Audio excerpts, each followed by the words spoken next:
Hare Krishna, Krishna Krishna, Hare Hare, Hare Rama, Hare Rama, Rama Rama, Hare Hare. Hare Krishna, Krishna Krishna, Hare Hare, Hare Rama, Rama Rama, Hare Hare. हरे कृष्ण।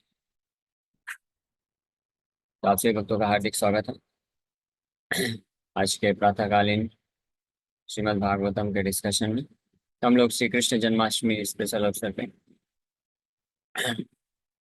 भगवान श्री कृष्ण के 64 qualities इसके ऊपर चर्चा कर रहे हैं।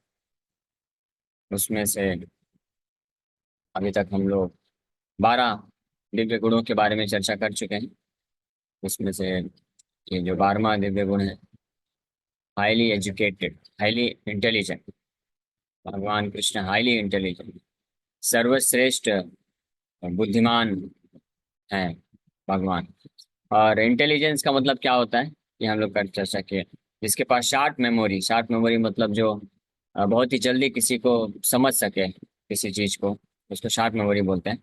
और फाइन डिस्क्रेशन मतलब जिसकी बुद्धि स्पष्ट है कि क्या करना चाहिए, कब किस समय पे कैसा डिसीजन लेना चाहिए, कैसे कार्य करना चाहिए, इसको फाइन डिस्क्रेशन बोलते हैं। तो भगवान कृष्ण ये दोनों ही चीज में सर्वश्रेष्ठ रूप से जो है एक्सपर्ट है, दक्ष है, इसलिए हाईली इंटेलिजेंट। अब 13th क्वालिटी है जीनियस। तो ये जितनी भी क्वालिटीज हैं, genius, highly intelligent, highly educated and ये सब जो है एक्सपर्ट, तो ये इंटर रिलेटेड है, लेकिन सब में थोड़ा थोड़ा डिफरेंस भी है, अंतर भी है। इसलिए प्रभुपाद जी हर एक क्वालिटी का पहले डेफिनेशन दे रहे हैं। जीनियस का मतलब a person is called a genius when he can refute any kind of opposing element with newer and newer arguments। उस व्यक्ति को जीनियस बोला जाता है जो जो अपोजिंग आर्गुमेंट्स होते हैं उनको काउंटर कर सके, नए नए तर्क से रिफ्यूट कर सके सामने वाले के आर्ग्यूमेंट्स को, उसको जीनियस बोला जाता है।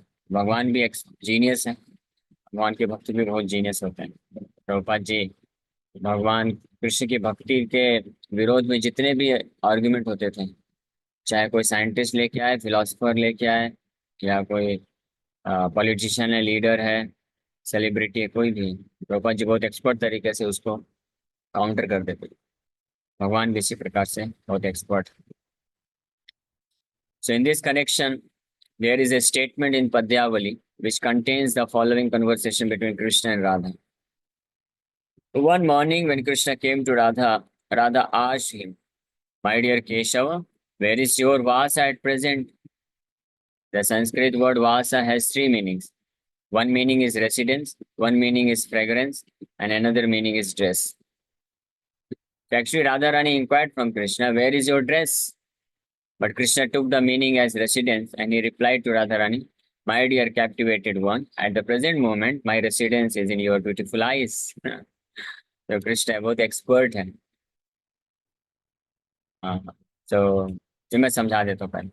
तो भगवान कृष्ण एक बार श्रीमती राधा रानी से मिलने के लिए जब आए, तो रूप गोस्वामी पद्यावली एक ग्रंथ है, उसमें ये सब लीलाओं को बड़े स्पष्ट रूप में वर्णन करते हैं। तो श्रीमती राधा रानी पूछती हैं कृष्ण से कि आपका वास सा किधर है, वास, हाँ, आपके वो सुंदर पीताम्बरी वस्त्र वो कहाँ पे हैं। तो भगवान कृष्ण ने वास को दूसरा मीनिंग लिया। वास के तीन मीनिंग होते हैं। वास मतलब कपड़े, वास का मतलब होता है प्लेस ऑफ रेसिडेंस यानी निवास स्थान, और तीसरा होता है फ्रेग्रेंस यानी सुगंध, को भी वास बोलते हैं। भगवान कृष्ण ने बोला, इस प्रकार से रिप्लाई किया, ये सोचते हुए कि श्रीमती राधा रानी पूछ रही है कि आपका निवास स्थान किधर है। भगवान बोलते हैं, my was, my residence is in your eyes, in your beautiful eyes at the present moment. मेरा जो निवास स्थान है आपके सुंदर आंखों में है, नेत्रों में है। तो इस प्रकार से भगवान एक्सपर्ट तरीके से। To this Radha Rani replied, my dear cunning boy, I did not ask you about your residence, I inquired about your dress. Krishna then took the meaning of vas as fragrance and said, My dear fortunate one, I have just assumed this fragrance in order to be associated with your body. Krishna फिर श्रीमती राधा रानी फिर से पूछती हैं कि I am enquiring about your dress. यहाँ पे तो English में ड्रेस बोला है, लेकिन श्रीमती राधा रानी फिर से पूछती है कि मैं आपके वास के बारे में पूछ रहा हूँ, आपका पूछ रही हूँ आपका वास किधर है, यानी कपड़े किधर है। लेकिन कृष्ण अब दूसरा मीनिंग लेते हैं, वास का मतलब फ्रेग्रेंस। तो बोलते हैं कि I have assumed this fragrance, यानी मेरा ये नया सुगंधित रूप मैंने धारण किया है आपको आपके साथ संग करने के लिए।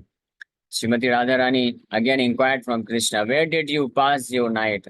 The exact Sanskrit word used in this connection was Yaminyam Ushitaha. Yaminyam means at night and Ushitaha means pass.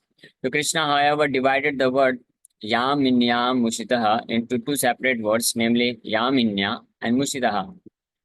By dividing this word into two, it came out to mean that he was kidnapped by Yamini or night. Krishna therefore replied to Radharani, my dear Radharani, is it possible that night can kidnap me? In this way, he was answering all of the questions of Radharani so cunningly that he gladdened this dearest of the gopis. Krishna is genius, बहुत expert है। Genius, genius का मतलब ये होता है जो अलग अलग शब्दों के अलग अलग अर्थ के हिसाब से इस प्रकार से आर्ग्यूमेंट प्रस्तुत कर सके, तर्क दे सके कि सामने वाला व्यक्ति जो है वो आनंद प्राप्त कर सके। स्पेशली भगवान अपने भक्तों के साथ, गोपियों के साथ, राधा रानी और सखाओं के साथ इस प्रकार से बड़ी जीनियस तरीके से वार्तालाप करते हैं कि वो जो वार्तालाप होता है उन पूरी तरह से उनके हृदय को कैप्टिवेट कर लेता है, यानी आकर्षित कर लेता है, हृदय को जीत लेता है। तो भगवान के ये एक दिव्य गुण है। ये जीनियस क्वालिटी भगवान अपने दिव्य जो भक्त हैं, नित्य पार्षद हैं, उनके साथ निरंतर जो है इस प्रकार से अलग अलग लीलाओं में इस्तेमाल करते हैं उनको आनंद देने के लिए। ये जितने भी कृष्ण के दिव्य गुण हैं, एक एक जो दिव्य गुण हैं, जैसे जीनियस वाला हम लोग अभी चर्चा कर रहे हैं। जीनियस का मतलब अभी हिंदी में क्या बोलेंगे इसको? जीनियस मतलब एक्सपर्ट, मतलब दक्ष होता है। जीनियस मतलब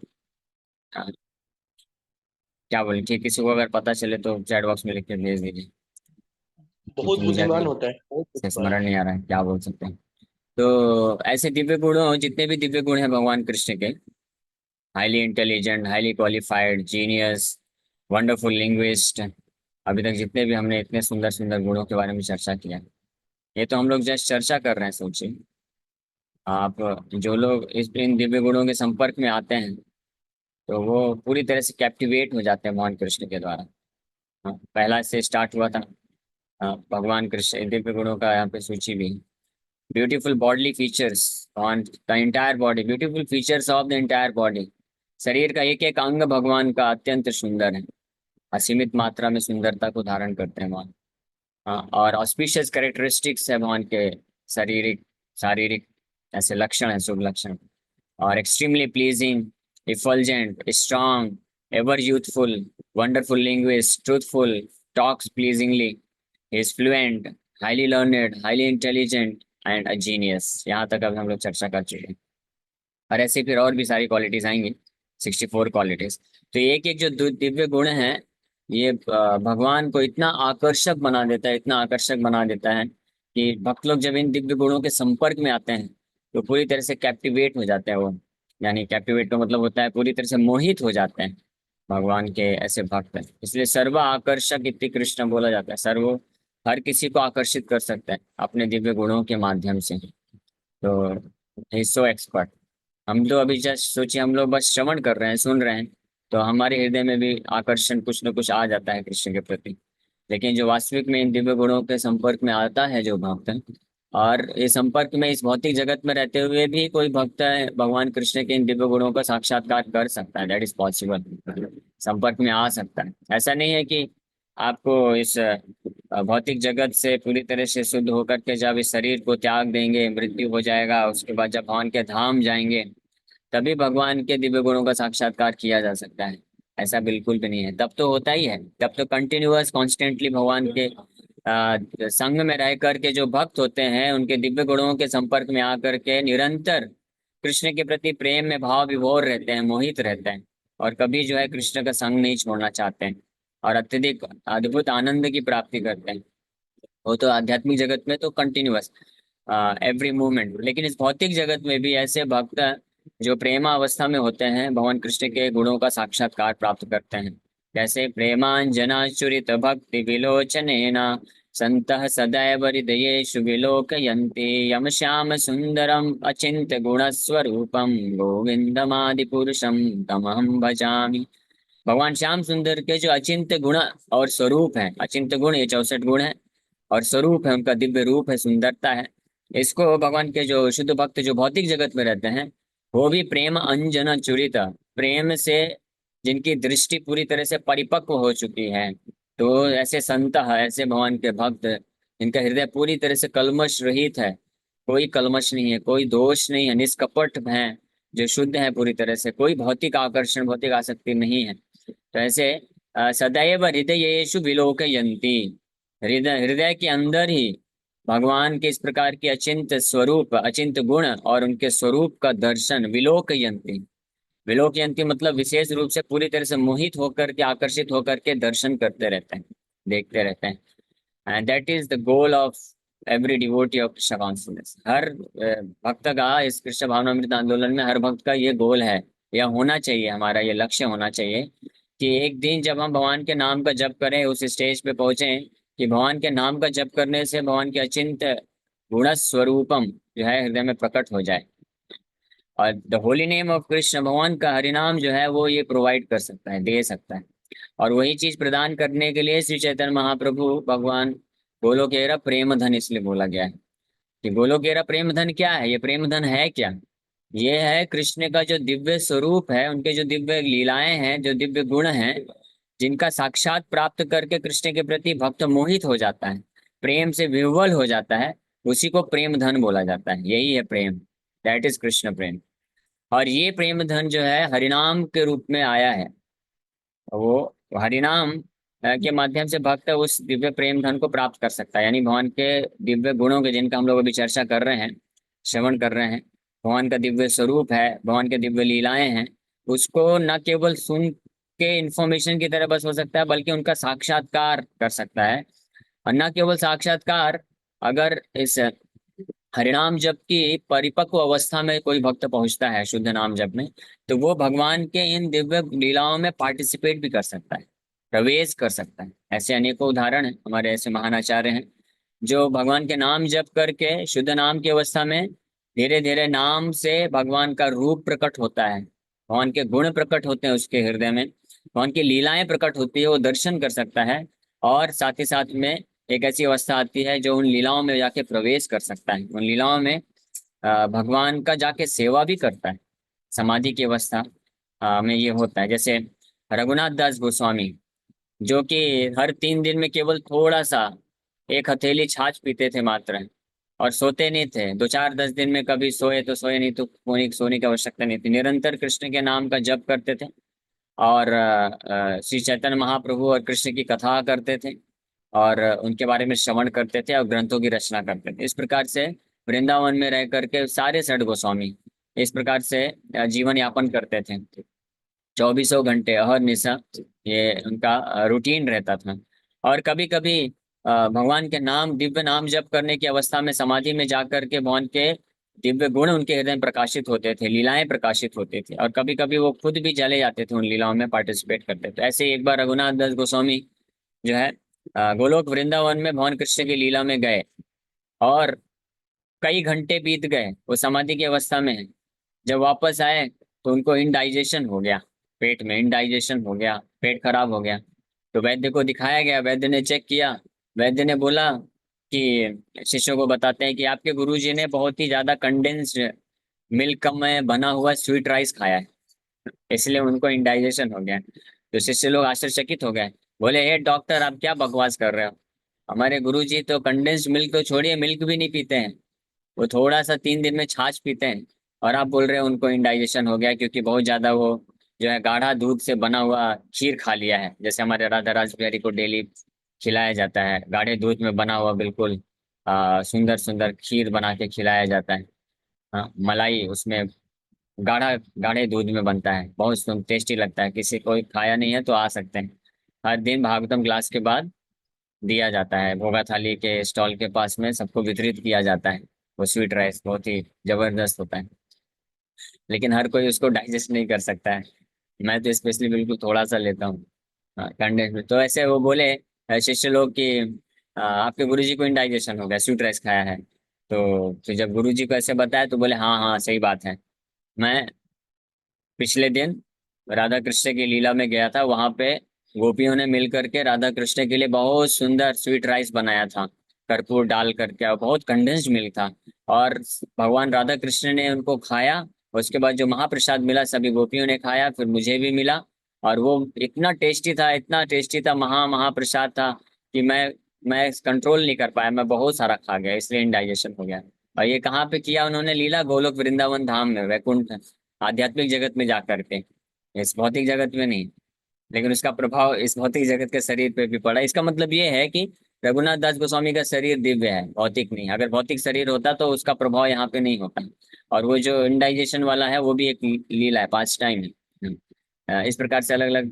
तो कहने का मतलब, खैर मैं ये प्रसंग इसलिए बताया, ये बताने के लिए कि जो भगवान के प्रेमा भक्ति में, शुद्ध भक्ति, शुद्ध नाम जप करने में परिपक्व अवस्था में पहुंचते हैं, तो यही नाम हरिनाम, जो अभी हमारे लिए, खैर ये सब अभी थ्योरी है, हम लोग तो इसको एक्सपीरियंस नहीं कर पा रहे हैं। हमारे लिए भगवान का नाम जो है अभी चेतो दर्पण मार्जन कर रहा है, सफाई का कार्य कर रहा है।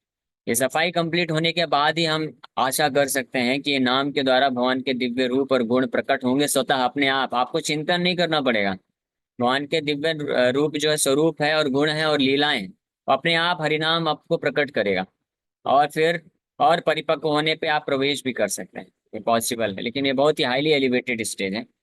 बट एनीवे, यहाँ पे प्रसंग ये चल रहा है कि भगवान के जितने भी दिव्य गुण हैं, ये इतने पावरफुल हैं और ये आकर्षित कर लेते हैं, भगवान के भक्तों को मोहित कर लेते हैं इस भौतिक जगह। तो खैर यहाँ पे तो श्रीमती राधा रानी और कृष्ण के बीच में एक कन्वर्सेशन है, जिसमें भगवान ये जीनियस जो क्वालिटी है इसको प्रस्तुत एग्जाम्पल के रूप में दिया गया है। तो ऐसे अनेकों अनेकों भगवान इस प्रकार से डेली नए नए प्रकार की लीलाएं करते हैं। ऐसा नहीं कि वही बोरिंग घिसे पीटे बार बार वही जो है स्टेटमेंट देते रहे, नहीं। भगवान जब जब अपने सखाओं के साथ होते हैं, गोपियों के साथ होते हैं, या अन्य भक्तों के साथ होते हैं, तो उनके साथ इस प्रकार से कन्वर्सेशन होता है कि नया नया रस प्रदान करते हैं, भक्तों को रस मिलता है नया नया। तो कौन व्यक्ति नहीं होगा कि ऐसे भगवान से अपना संबंध बनाना चाहेगा? तो वो हर कोई को आकर्षित होना चाहिए कि अगर हमको किसी के साथ जुड़ना है, संबंध बनाना है, तो वो केवल और केवल भगवान ही होने चाहिए, कृष्ण ही होने चाहिए, क्योंकि वही एकमात्र ऐसे व्यक्ति हैं जो हमको हर तरीके से पूर्ण रूप से संतुष्ट कर सकते हैं और संपूर्ण दिव्य आनंद प्रदान करने की शक्ति रखते हैं। तो ये जो जीनियस का गुण है, ये भगवान इस भौतिक जगत में भी जब आते हैं तो जीनियस की कुछ क्वालिटी, इस क्वालिटी को प्रस्तुत करते हैं।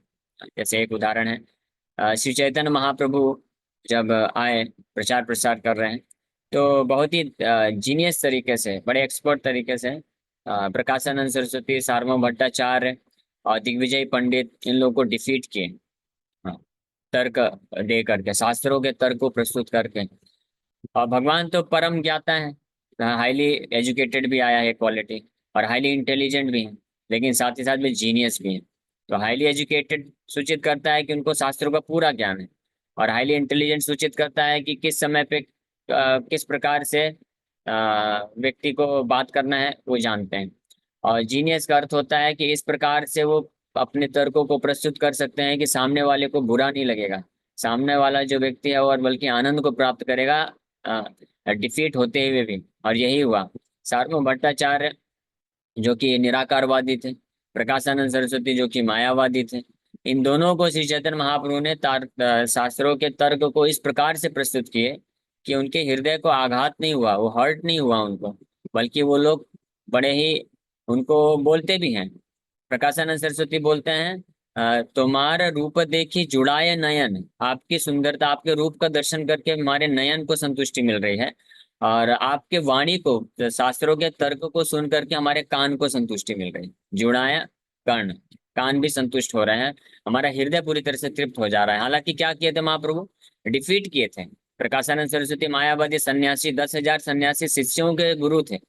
यानी सोचिए, गुरु जी को उनके 10,000 सन्यासी शिष्य हैं, ब्रह्मचारी भी नहीं, सन्यासी शिष्यों के सामने श्री चैतन्य महाप्रभु, जो कि एक यंग सन्यासी हैं, नौ नौ युवक सन्यासी हैं, 24 साल की उम्र थी चैतन्य महाप्रभु की उस वक्त, संन्यास लिए थे। और मान लीजिए एक दो साल के अंदर गए होंगे तो 25-26 साल की उम्र रही होगी बनारस में जाकर के। प्रकाशानंद सरस्वती उनके 10,000 सन्यासी शिष्य हैं, इतने महान विद्वान हैं, पूरे विख्यात हैं, कितना उन्होंने शास्त्र पढ़ा, सब कुछ पढ़ा है। और सबके सामने श्री चैतन्य महाप्रभु ने उनके एक एक तर्कों का खंडन कर दिए, और सारे एक एक वेदांत सूत्रों का व्याख्या जो है आदि शंकराचार्य ने जो गलत व्याख्या दिया उसको काटते हुए और सही व्याख्या को प्रस्तुत कर दिए।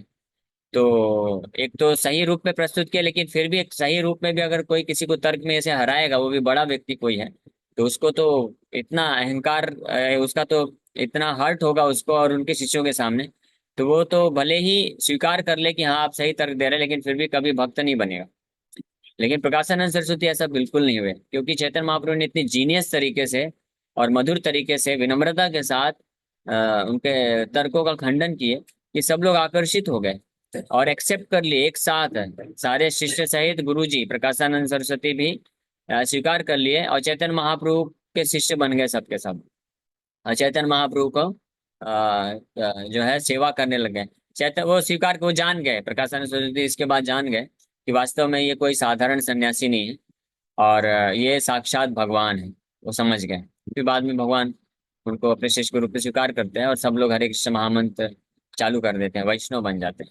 और ऐसे सार्वभौम भट्टाचार्य भी एक महान जो विद्वान थे और कई मायावादी सन्यासियों को शिक्षा देते थे, यानी वो सन्यासियों के भी गुरु थे, हालांकि गृहस्थ थे वो, लेकिन कई सन्यासी भी उनके पास आकर के वेदांत सूत्रों का शिक्षा प्राप्त करते थे। और 24 साल के चैतन्य महाप्रभु गए थे सन्यास लेके, तो सार्वभौम भट्टाचार्य के हृदय में वात्सल्य वात्सल्य भाव आया कि ये यंग सन्यासी है ना, नवयुवक सन्यासी है और इतना सुंदर दिखता है, तो किसी भावुकता बस आकर इसने सन्यास तो ले लिया है, लेकिन अब सन्यास धर्म का पालन कर पाएगा नहीं कर पाएगा। तो कृपा करके वो बोलते हैं, बेटा चलो मैं तुमको वेदांत ज्ञान देता हूँ, वेदांत सूत्रों का ज्ञान देता हूँ, क्योंकि आप नए यंग सन्यासी हो तो आपकी रक्षा करना मेरा धर्म है। तो महाप्रभु भी बोले, हाँ आपका बहुत अच्छा भाव है मेरे प्रति, आप मेरे शुभ चिंतक हैं, आप मेरे पिता समान हैं। तो पूरा 7 दिन तक वो वेदांत सूत्र व्याख्या करते रहे, महाप्रभु सुनते रहे। हाँ, लेकिन बाद में फिर महाप्रभु बताते हैं कि आपने जो भी व्याख्या किया सब मेरे समझ के परे है, वेदांत सूत्र तो मुझे समझ में आता है, लेकिन आपकी व्याख्या जो है पूरी तरह से बिल्कुल गलत व्याख्या है, आप सुनिए असली व्याख्या। तो सोचिए इतने वरिष्ठ हैं विद्वान, उनको महाप्रभु ने सारे ऐसे ऐसे शास्त्रों के तर्क प्रस्तुत करके उनके सारे व्याख्याओं का खंडन कर दिए, लेकिन उनको बिल्कुल बुरा नहीं लगा और बड़े प्रसन्नचित हो गए। और फाइनली वो भी समझ गए कि ये चैतन्य महाप्रभु कौन है, ये यही साक्षात भगवान कृष्ण है। और चैतन्य महाप्रभु फिर उनको अपने षड्भुज निमाई सुंदर का दर्शन प्रदान करते हैं, कृष्ण मुरलीधर के रूप में और रामचंद्र तीर धनुष लिए हुए और डंडा और कमंडू लिए हुए चैतन्य महाप्रभु संन्यास वेश में। तो ये षड्भुज निमाय 6 हाथ धारण करने वाले षड्भुज निमाय सुंदर के रूप में दर्शन देते हैं। और सार्वभौम भट्टाचार्य इमीडिएटली फ्लैट हो जाते हैं, दंडवत प्रणाम करते हैं, उनको उनका शिष्य बन जाते हैं और परम वैष्णव बन जाते हैं इस प्रकार से। तो ये भगवान का जीनियस का क्वालिटी है, ये कृष्ण इज सो जीनियस, ये वो इस प्रकार से बड़े एक्सपर्ट तरीके से दक्ष तरीके से कार्य को कर सकते हैं, ताकि लोगों को एक उनका जो कार्य है वो भी हो जाए और साथ ही साथ में किसी को हर्ट ना हो, और वो सब भगवान के प्रति आनंदित होकर के समर्पण कर देते हैं। So that is the beauty of his quality, this genius quality. Okay, so thank you very much. Hare Krishna. किसी वक्त का कोई प्रश्न है तो पूछ सकते हैं। नेक्स्ट क्लास में हम लोग 13th क्वालिटी चर्चा करेंगे।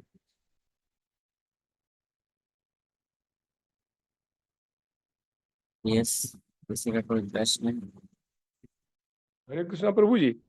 हरे कृष्ण। प्रभु जी एक प्रसंग आया है कि आदि शंकराचार्य ने गलत व्याख्या की है, हाँ, तो अपने इस्कॉन में और शंकराचार्य जी वाली व्याख्या में कुछ अंतर है कि नहीं समझ पाए? ठीक है, मैं कुछ है, बहुत अंतर है, जमीन आसमान का अंतर है। तो आदि शंकराचार्य ने जो व्याख्या किया है वो निराकारवादी वाले मायावाद वाला व्याख्या है। जी प्रभु। उसमें जीव को और भगवान को एक समान बता दिया गया है और भगवान का कोई स्वरूप नहीं, इस प्रकार से व्याख्या दिया गया है, जो कि मिस इंटरप्रिटेशन है। लेकिन आदि शंकराचार्य का ये ध्यान रखिए हमेशा, आदि शंकराचार्य में दोष नहीं देखना है, वो भगवान शिव के अवतार हैं उन्होंने वो कार्य किया भगवान कृष्ण की आज्ञा पे। भगवान कृष्ण ने आज्ञा दिया था, जाओ आप मायावाद का प्रचार करो।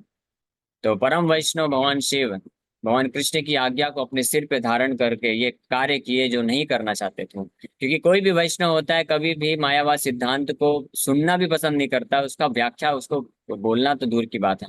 यही भगवान शिव की महानता है, और यही एक सिम्टम होता है, लक्षण होता है एक बहुत ही उच्च कोटि के जो शुद्ध भक्त होते हैं उनका, कि वो भगवान को प्रसन्न करने के लिए उस प्रकार का सेवा करने के लिए भी तैयार हैं जो उनको पसंद नहीं। और भगवान शिव इसलिए बड़े ही प्रिय हैं भगवान कृष्ण को। तो भगवान की आज्ञा पे आदि शंकराचार्य ये कार्य की, और इसलिए उनमें कभी दोष नहीं देखना चाहिए। लेकिन उनकी जो व्याख्या है वो अगर कोई पालन करता है तो निश्चित रूप से उसका जो है आध्यात्मिक जीवन नष्ट हो जाएगा। हरे यस कृष्णा सर। प्रभु जी। हरे हरे कृष्णा कृष्ण। प्रभु जी। ए, हाँ यस। माला करने से एंजाइटी में भी लाभ होता है? माला करने से, एंजाइटी एंजाइटी में। हाँ सही बात है, कि वो जो एंजाइटी है, जो टेंशन है, वो भगवान के हाँ, नाम जप करने से ही नष्ट हो सकता है, और कोई उपाय नहीं है। ठीक है प्रभु जी। हरे हाँ तो कृष्णा। आप करिए। हरे कृष्ण। हरे कृष्ण। यस मुकेश प्रभु जी। हरे कृष्ण प्रभु जी। हरे कृष्ण। हाँ, आपने बताया कि हमारा जो है वो भौतिक शरीर है, आध्यात्मिक बॉडी नहीं है। तो मतलब अभी हम मतलब हरिनाम और जप ये कर रहे हैं, तो हमारा एक क्लीनिंग प्रोसेस चल रहा है, राइट? यस। हाँ।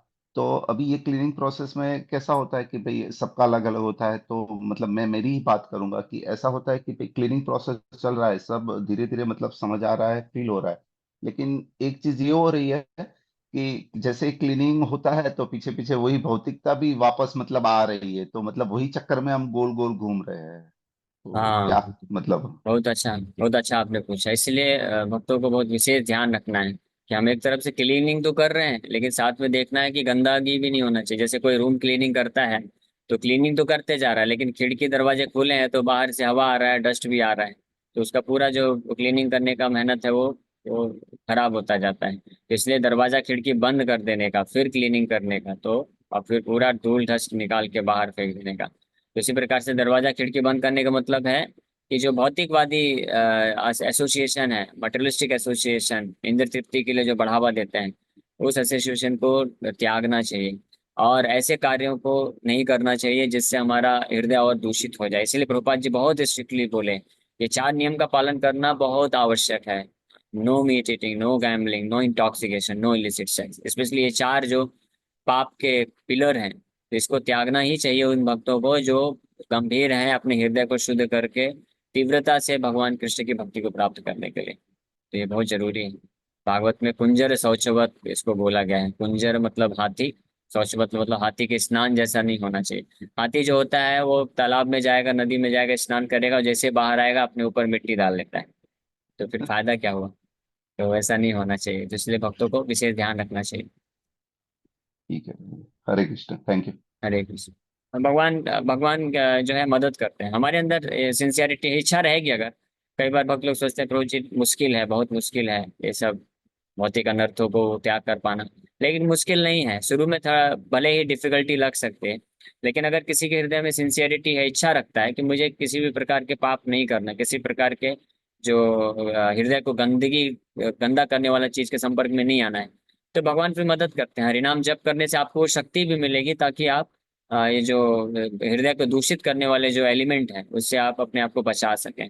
हाँ, स्पेशली प्रयास करना चाहिए। जो सबसे ज्यादा ये चार नियम तो है ही है, इसको पालन करना ही है, लेकिन इसके बाद भी ये चार नियम तो भक्त लोग फिर भी पालन कर लेते हैं, लेकिन इसके बाद भी हृदय गंदा होता रहता है अगर हम जो भौतिकवादी चर्चाओं को ज्यादा सुनते हैं और स्पेशली मीडिया के माध्यम से, तो वो अवॉइड करना चाहिए। क्योंकि आजकल के सोशल मीडिया ये सब में धर्म के नाम पे भी बहुत कुछ जो है लोग जो है पॉल्यूशन ही करते हैं। जो टीवी सीरियल मूवीज हो गए, ये सब जो बनाते हैं इसमें भी वही चीज रहती है। हाँ। और स्पेशली भक्त लोग को मूवीज ये सब नहीं देखना चाहिए। ये सब जो है उसमें कुछ भी नहीं है, वो सेम चीज पुनः पुनः चर्विता चर्वना नाम chewing the chewed again and again, वही सेम चीज है, अलग अलग प्रकार से प्रस्तुत करते हैं। तो ये प्रयास करना चाहिए, फिल्मी सॉन्ग मूवीज ये सब अवॉइड करना चाहिए। और भाई भगवान की इतनी सुंदर सुंदर लीलाएं हैं, कथाएं हैं, भगवान का इतना इतना अच्छा कीर्तन है। आप आइंद्र को, प्रभुपाद जी के शिष्य हैं हिज ग्रेस आइंद्र को, आप टाइप करिए AINDRA प्रभु। उनके इतने सुंदर वृंदावन मेलोस के कीर्तन है, हरे कृष्ण कीर्तन है, आप लगा लीजिए, आपको इच्छा ही नहीं होगा कि उसके अलावा और कुछ सुने हम। चौबीसों घंटे आप लगा के सुन सकते हैं, इतने सुंदर भजन है, इतने सुंदर हरे कृष्ण महामंत्र के कीर्तन की है। हाँ, इसका राकेश को अगर हो आप यूट्यूब से लिंक तो आप डाल सकते हैं चैट बॉक्स में।